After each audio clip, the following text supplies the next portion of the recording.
Hello again everyone, Truck CB Sales here with a tuning report from Mariano in Florida on this Ranger RCI-2970N4. Mariano, this thing sports 42879 transistors, only driven by about 40 to 50 watts from the radio, which entails long life, cool running.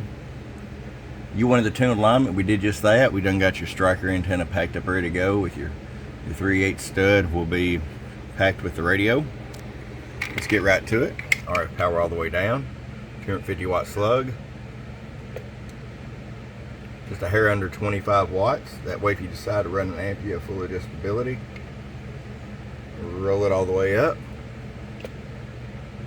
125.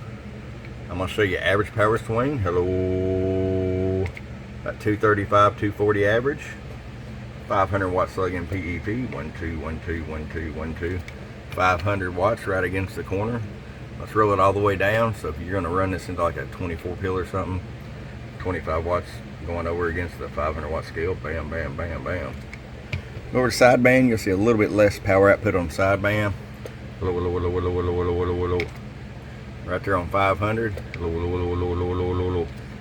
In the corner. All right, Mariano. We're going to get it out to you, man. I really appreciate it. If you get a chance, hop on Google, leave me a Google review, truckcbsales.com. Thank you. Bum bum.